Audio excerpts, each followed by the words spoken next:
This is the IOA Podcast, a space for truth, tenderness, and becoming whole, one breath at a time.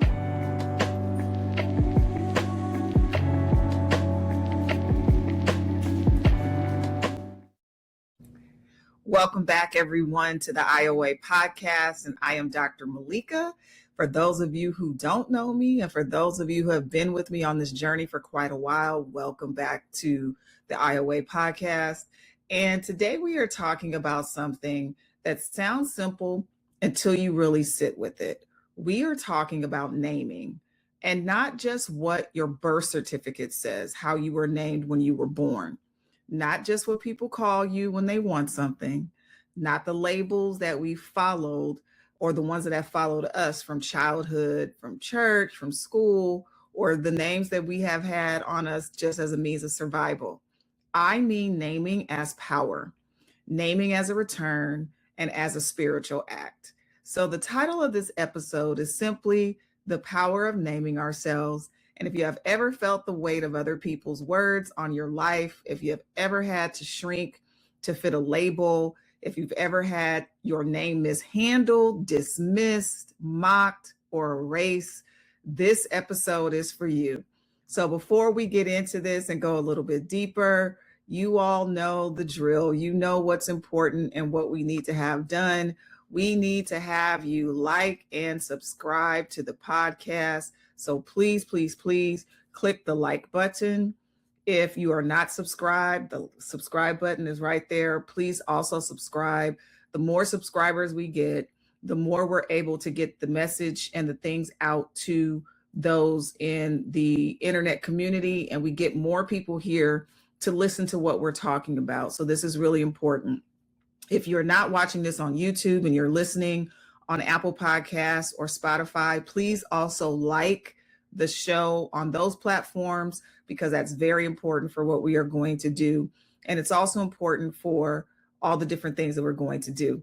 I'm going to get into talking about this merch I got on a little bit later in the episode, but I wanted to make sure that we start off where we know we're supposed to be, making sure that the show stays viable, that allows people to know we're here and allows us to continue to spread the message about collective healing and on this journey that we are on. So before we get out of this opening, I want to kind of center us and do a little breathing. You know that I like to do this all the time. So I want you to take a breath with me. I want you to inhale briefly through your nose.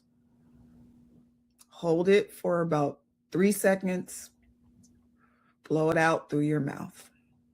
We're going to do it 2 more times. Breathe in through your nose. Hold it for about 3 seconds. Blow it out through your mouth. And last time, breathe in through your nose. Hold it for about 3 seconds. And then breathe out through your mouth. We're going to take a quick break, and we are really going to get into this episode and dig a little bit deeper. Be back in just a second.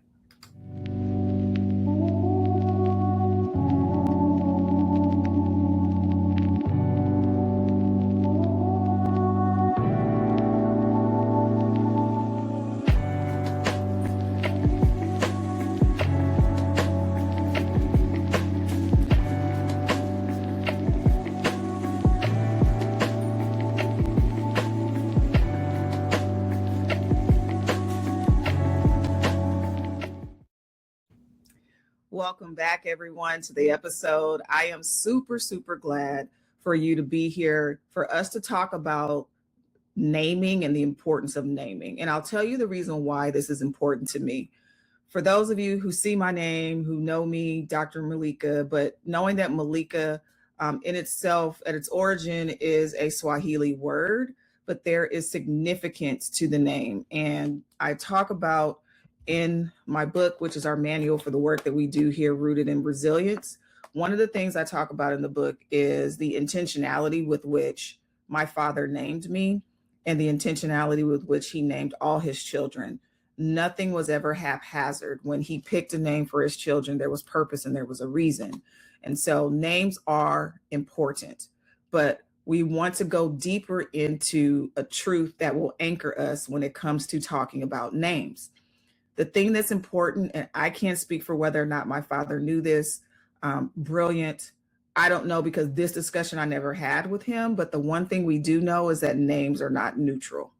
They can either be a blessing or a burden. And so a name can be something that can be similar to things that are spoken over you or things that hang over you. It could be something that's love. It also could be something that's spoken over you in contempt. It also can be a doorway. A name can be the thing that allows you to step into spaces simply because of the name that is designated for you. And on the converse side of that, a name can also be a cage, and it can be restrictive. Many of us have been living with cages that we did not build. So today on this episode, we are going to do three things.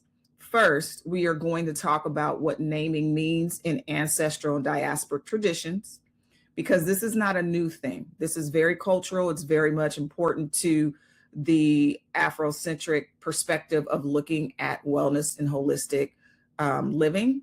The second thing we're going to do is we're going to name the theft. We're going to look at how naming was used as a tool to control, and then how that shows up today still.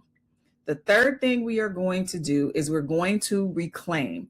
We are going to talk about how you name yourself, how you can protect your name, and how you can live inside your chosen truth, and how you let your name become some form of healing for yourself.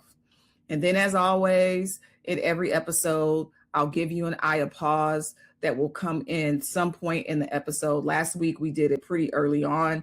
We will have it more so where it normally is, but we're going to have an eye of pause in this episode. And we'll do that so that you can take this into your body and not just take notes for your mind to understand.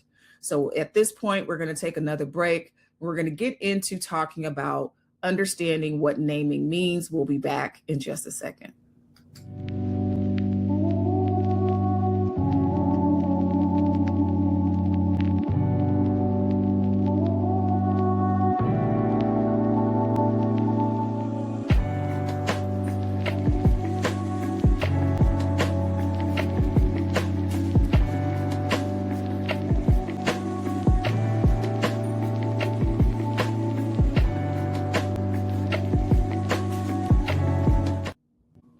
Welcome back, everyone, to the IOA, and I am super excited for us to go a little bit deeper into this episode dealing with naming and the power of naming.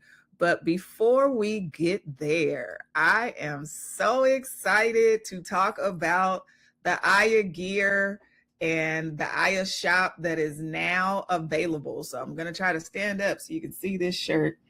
It basically says, hopefully you guys can see that. It says, rest is my resistance. Rest is my resistance. And so you can see the link on the screen if you are on YouTube, where you can go to our Shopify shop that is set up and ready to go.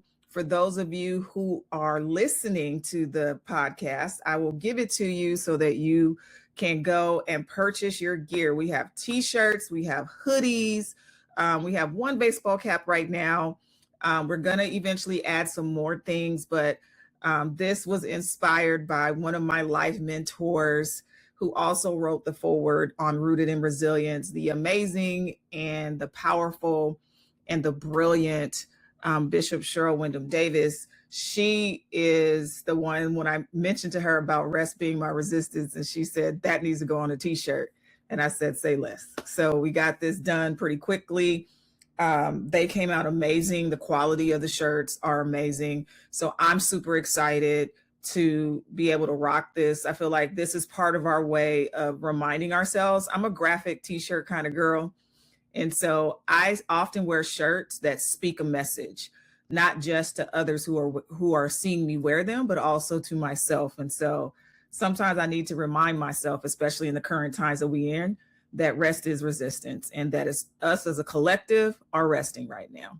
So again, the Shopify shop, well, not again, because I didn't give it to you. So let me give it to you, is the Aya, or I'm sorry, it's https://the-aya-shop-2, the number 2, and it's .myshopify.com.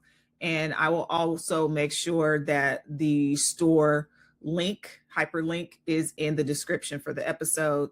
So if you are listening to it, you can also click in the description of the episode, and that will get you to our shop. All right. Had to get that out the way because that was really, really important.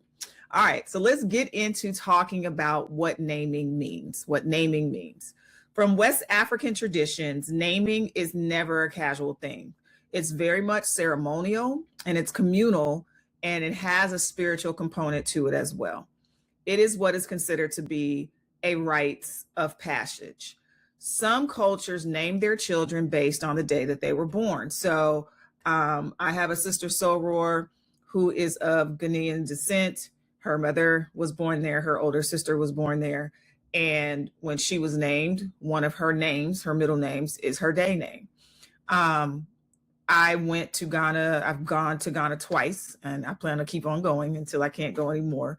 But I was born on a Tuesday. And so my day name in Ghana is Abana. And so one of the things that I thought was cool when I went this last time, that I got all my siblings name bracelets. So they all, because I know when they were born and what year they were born, I was able to look that up, and I was able to get day bracelets, name bracelets for them. So all of us have those.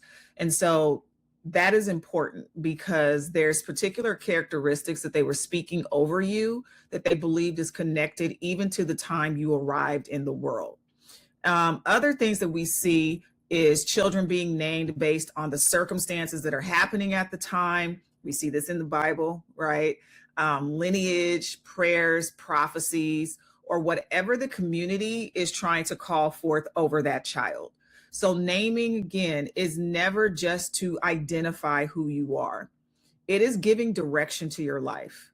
It is basically saying this is who you are, or this is what we see in you even before you can manifest these things.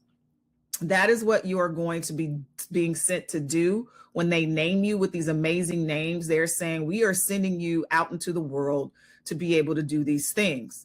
The other part of it is it's saying over your life, this is who you belong to, which is important, and also who belongs to you, so that you know that you are not alone and that you have a tribe that you are connected to, and that tribe is important.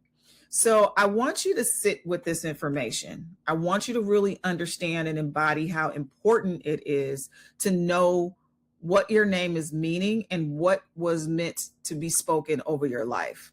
Because in an ancestral sense, your name is not just something that's put on a piece of paper. It's for purpose. And even if you didn't grow up and have the actual ritual of a naming ceremony, if your family didn't speak about your name in a way that was sacred or just show that there was a lot of intention behind it, the spiritual truth still exists. You were named and you were claimed. And for many of us, the journey is not learning that we have a name. The journey is learning that we have the right to define what that name means. That is the shift, right? Not just what am I being called, but what am I claiming? What do you plan to claim over your life, and what is going to be the guiding direction for your life? So I want us to take another break, and I want to come back and talk about the things that were taken away from us. And we have to talk about all of the things that have happened due to theft of name, right? And how those things have been taken from us. So we'll take a quick break, and we will be back in just a second.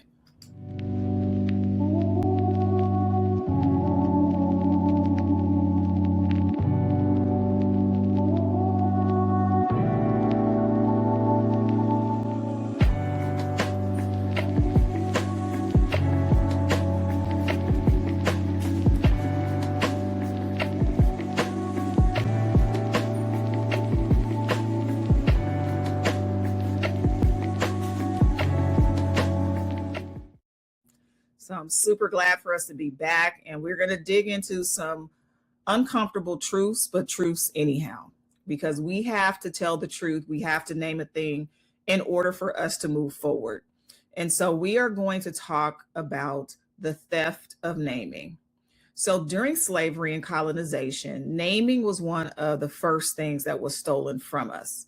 People were stripped of their names and they were given the names of the enslavers or whoever the owners were, the systems or the institutions. This was not by accident. This was a very intentional strategy. So remember in a previous episode when I talked about rest and I talked about it being our form of resistance, I talked about how the fact that it was a strategy to stop us from being able to rest, because a rested person is a thoughtful person, a calculated person, a strategic person. But when you're exhausted, you're easier to control. Same thing is happening with this strategy here. They were intentional for cutting us off from our names, because if you cut off a person from their name, you cut them off from their lineage. And if you cut them off from their lineage, you cut them off from all of the memory connected to it. Cutting off that memory and that lineage is important because, again, it makes it easier to control their future. And that was their desire.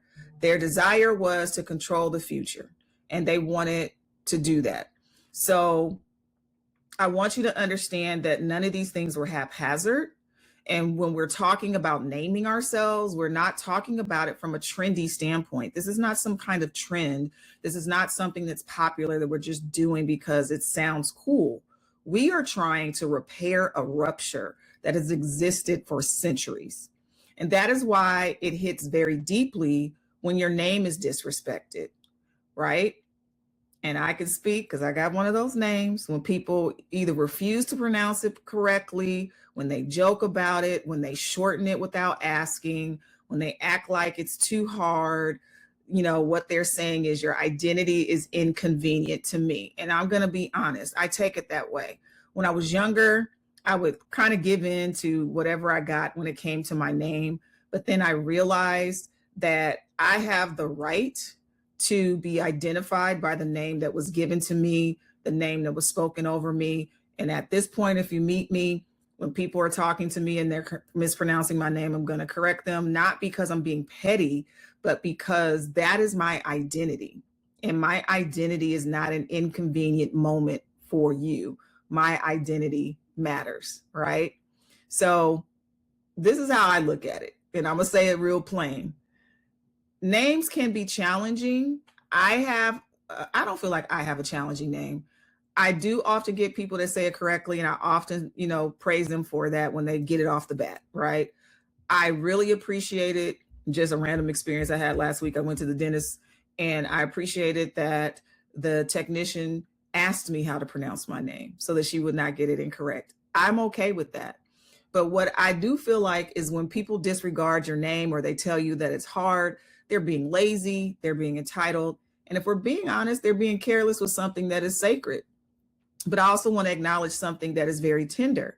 A lot of us grew up wishing we had an easier name. I am speaking from experience. I am that person. I don't want to be the one that gets the name that's butchered during roll call, right? I don't want to be the person that is out here causing a scene in a way, right? Because people are I'm correcting them or trying to make sure they get my name correct. You have a name that deserves to be acknowledged. One, sometimes you have a name that people will try to make you feel like you're the one that's always starting a conversation that you didn't ask for because of that. If this is you go through this with your name, I would say to you that I want you to hear this. It's not about vanity. It really is about survival. And the survival is important, right? There was a child at some point that was just trying to navigate belonging. And I can speak to this from personal experience. But going through this and being identified and recognized and acknowledged for who you are is part of the healing process. You don't have to trade your sacredness in order for someone else to feel comfortable with interacting with you, because they don't want to take the time to be able to sit there and take time to identify and acknowledge who you are as a person. So I wanted to really talk about this because it's important. We can't talk about naming if we don't talk about the theft. So we do have to talk about the dark practices that have happened. And I wanted to get into that before we dig deeper into this episode. We're going to come back and we're going to talk about the names we carry. And I think that this is going to take us into a place that could be, it could dig up some things, but I also feel like it can start the journey on healing when it comes to this. So we'll be back in just a second.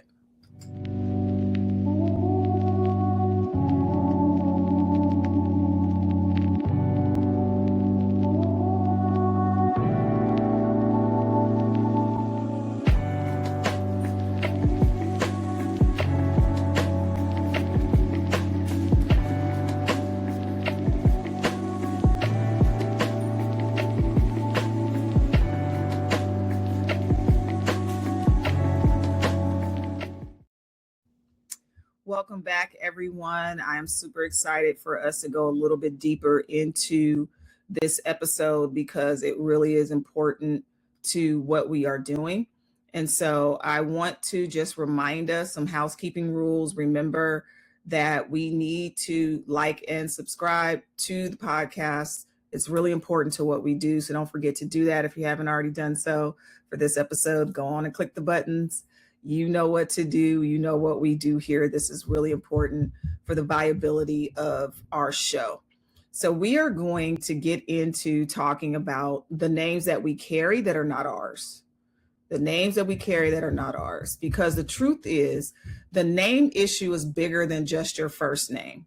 Some of you are walking around with labels that were never yours, right? Like too much.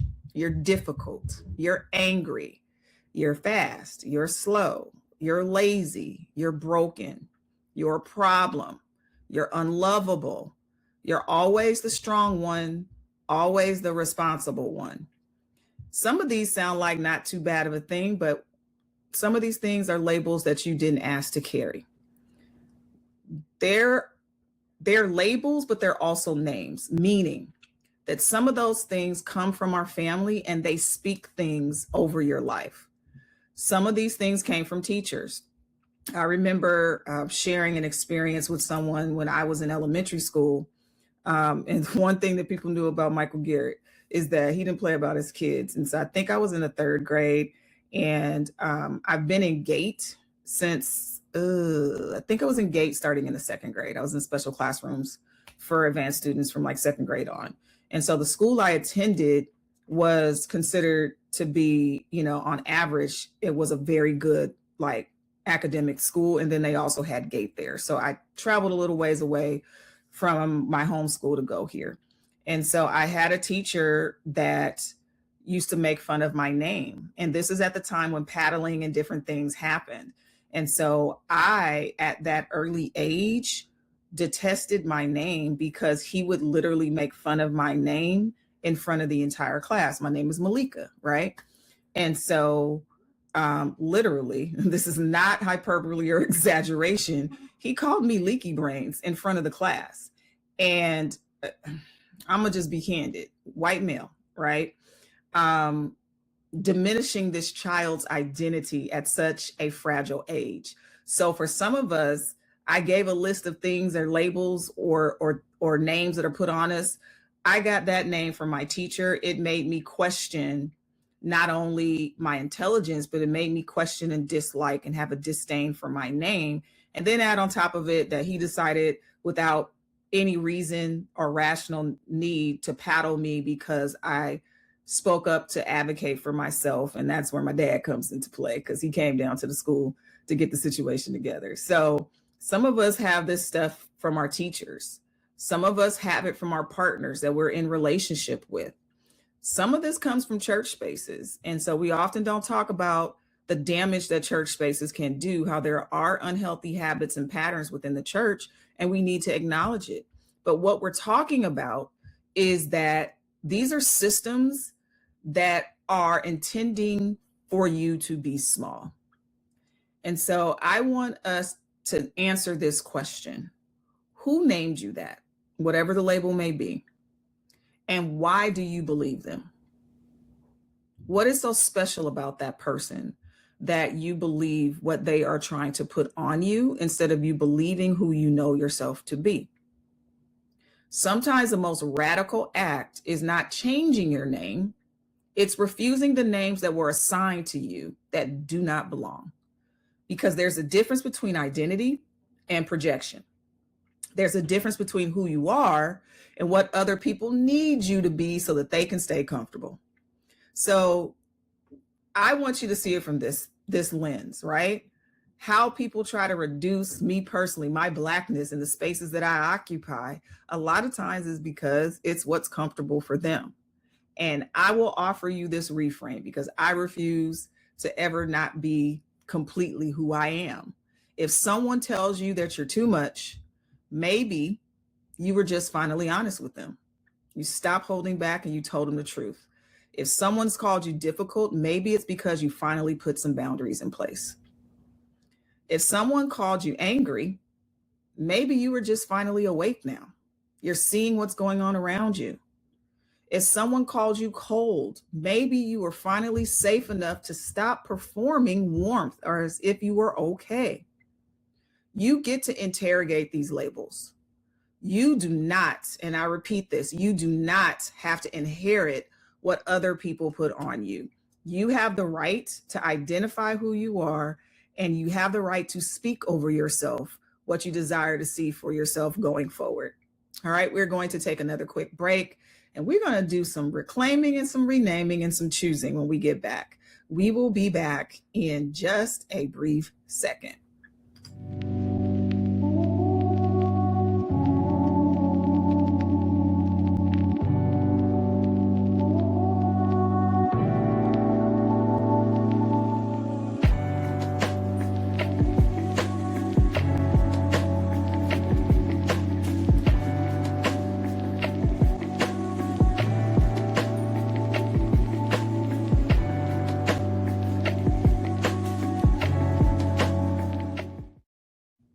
Welcome back, everyone, and let's reclaim, rename, and let's choose. All right. So let's start with talking about reclaiming. Reclaiming can look like a lot of things. For some people, it is returning to an ancestral name. For others, it's going to be embracing a chosen name. For some, it will be reclaiming the pronunciation, the spelling, the full version, and no shortcuts. And for some people, it's changing a last name because you're tired of carrying a lineage that may have harmed you. For others of you, it may be keeping your name, but changing what it means to you in your mouth when you speak it. And I want to say this with care. You are allowed to rename yourself to match your becoming. That is not confusion. That's clarity. It's not disrespectful. It's you owning who you are as a person and having care with yourself. That's you telling the truth about where you are now. Now, here's the part where I want to get very practical. If you want to reclaim your name, you need to do three things. There's three things that you're going to need. First, you need permission, meaning you have to give yourself the right to do it. Permission to do this thing. Second, you're going to need practice because reclaiming is not an idea, it's about repetition. And then third, you need protection because there will always be somebody who benefits from you staying unnamed. So let's walk through those, the permission structure, right? Ask yourself, do I believe I have the right to be defined by my own truth? If the answer is shaky for you right now, that is okay. That's the part of the work that you're going to need to go through. Okay. You're going to need some practice with this. And part of the practice will be you saying your full name out loud, slowly, and letting your mouth learn reverence. And then correct people the first time, not on the fifth time, right? I talked about that. Now I don't let it go. I will keep correcting you until you get it correct. Put it in your bio the way it's meant to be read. Anybody that reads my emails, especially within the sorority when I send out emails, I had so many people mispronounce my name, usually people that don't know me personally to know how to say it. So in my email signature, my name is phonetically spelled. And so at first it used to be funny, but now people get it, right? It has helped tremendously with people pronouncing my name the proper way. And honestly, I do it for my students. I probably should put it in all my bio and all my email signature lines so that people know how to pronounce my name, right? Also, don't laugh it off when people don't respect your name and don't get it right. That's important. All right. So, next, let's talk about protection. One thing you have to do is that not everyone gets access to your name, especially not the version of you that the name represents. Sometimes protection looks like a boundary. So that means that everybody can't have intimate access to you. So, for example, you have me in the professional space when I am at work, whether in the classroom or with clients. And it may also cross over into me doing some sorority work. Everyone doesn't have access to the name Malika, right? A lot of times, my day, what I hear is Dr. Brown. That's what I hear consistently.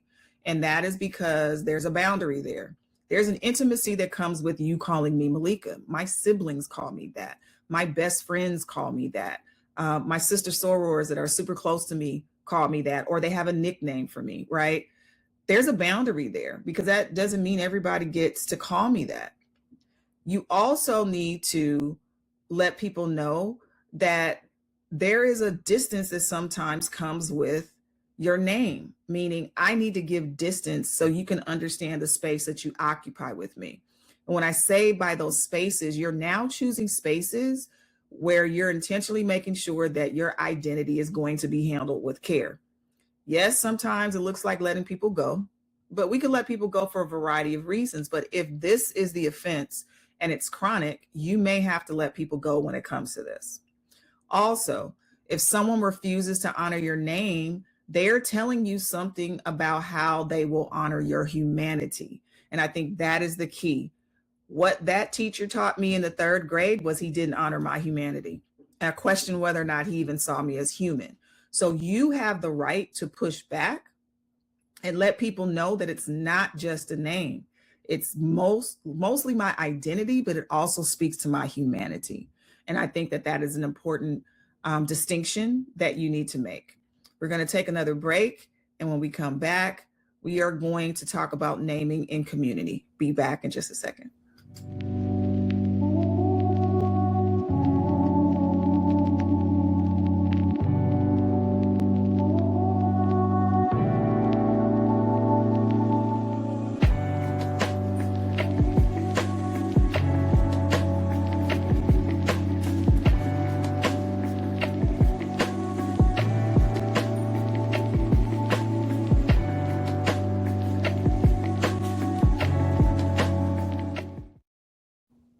We are back and we are talking about naming ourselves, or the power of naming ourselves when we're in community. So naming, we know, is personal. It starts with us as an individual, and then it will also go into our community, because in the diaspora, naming was a collective thing. So when we're naming ourselves, we are basically disrupting the story that we are only what the world assigns us to be. When we name ourselves, what we're restoring is a link in the chain that was intentionally tried to be broken centuries ago. And this is why naming is also tied to liberation.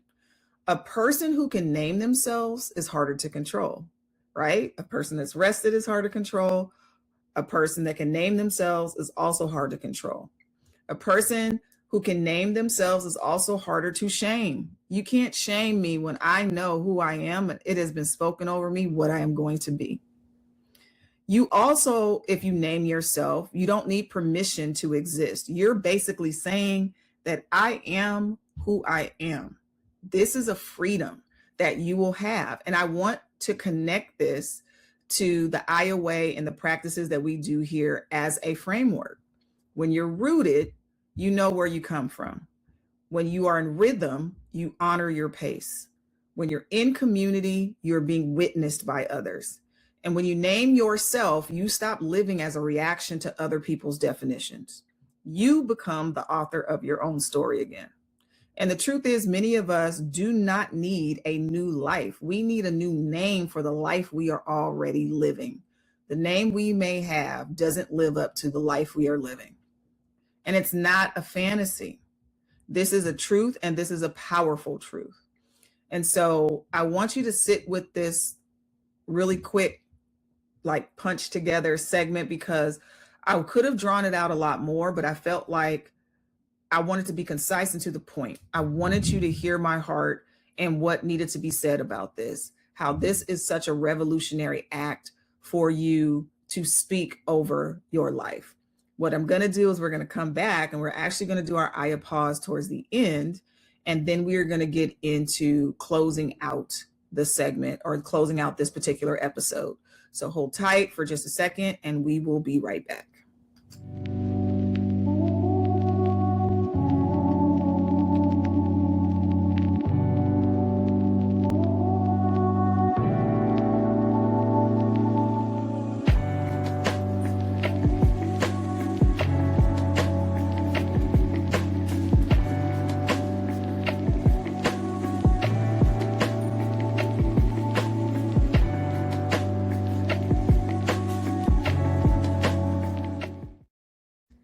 Welcome back, everyone, and we are going to get into our Aya pause. And so I wanted us to close with this, again, something different.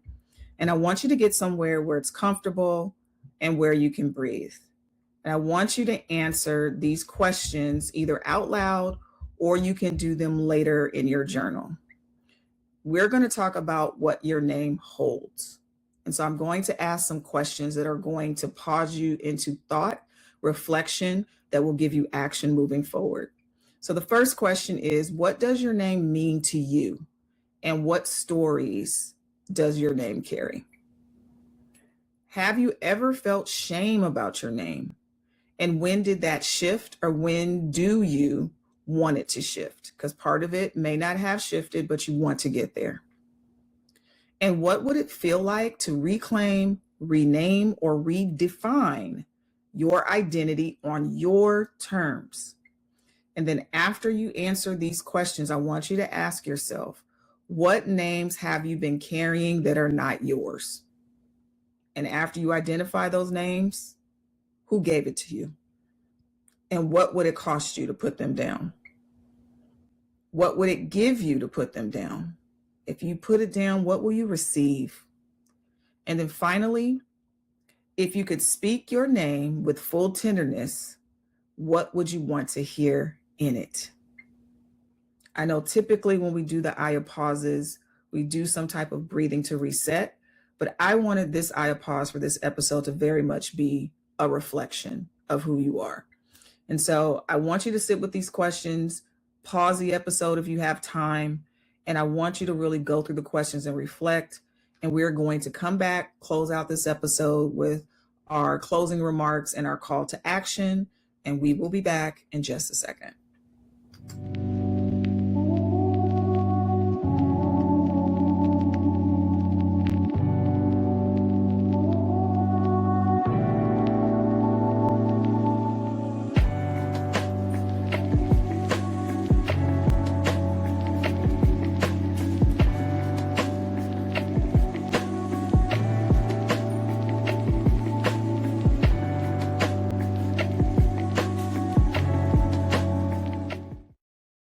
We are back and we're going to close out the episode and then we're going to have our call to action.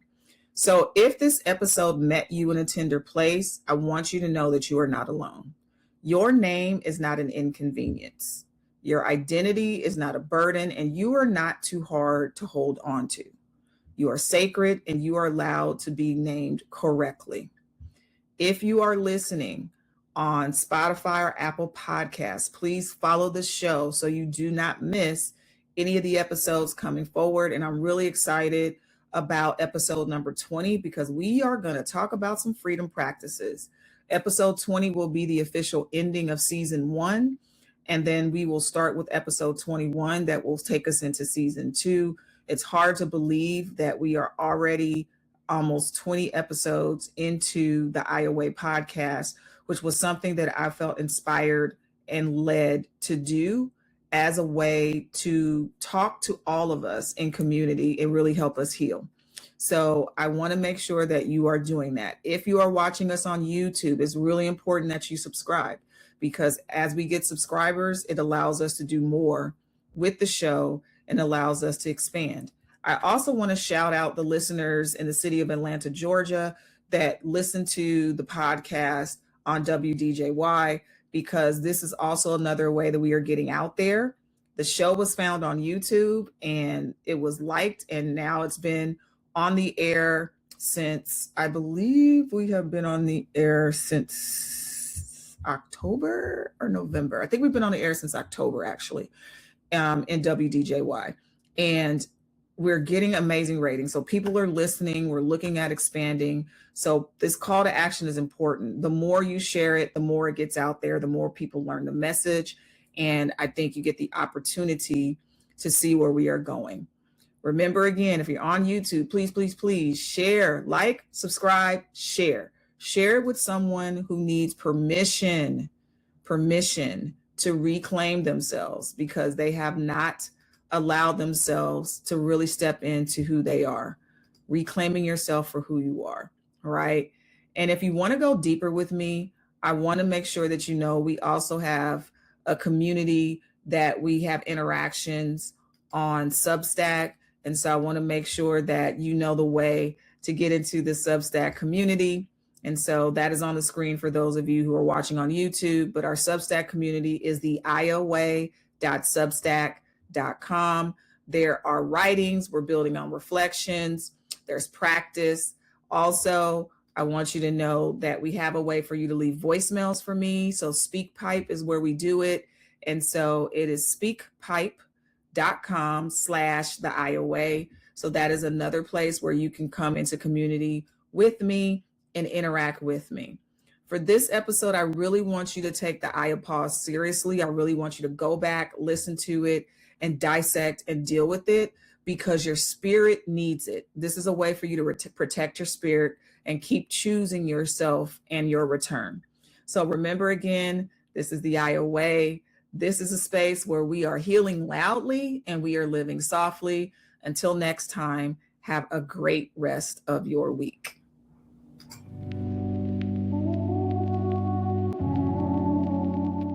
This is the IOA Podcast, a space for truth, tenderness, and becoming whole, one breath at a time. Make sure to like and subscribe.